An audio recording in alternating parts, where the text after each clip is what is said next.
So some of you might know that I am currently in the process of studying to be a burlesque performer. Yes, you can study for that, actually. It's like an 18-week course. They're very serious about it. But I do it a little bit unconventionally, and along with that, I am learning to be a contortionist.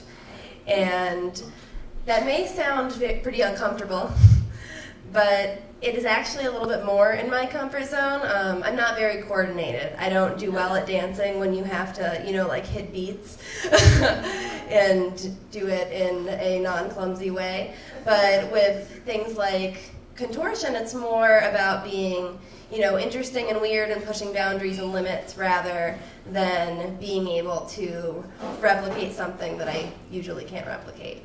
So every mom dreams that their daughter's gonna grow up and become a contortionist. But funny enough, when I was a little girl, I actually did want to be a contortionist. My mom and my grandparents took me to the circus one day, and for some reason that really stuck with me. I took home the program and bookmarked the page with the contortionist and would always go back and look at it. I really liked the one that would go into the box.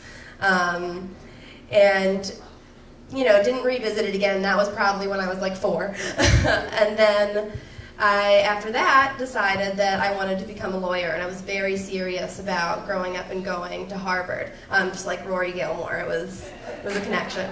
And then in middle school, one of the first clubs that I felt brave enough, in my comfort zone to join was Mock Trial Club. And when you're the not cool kid who's struggling to make friends in Mock Trial Club, you're having kind of a rough time, but it's kind of where I got my groove. And so I went to a few competitions, won Best Lawyer Awards, was really serious about it.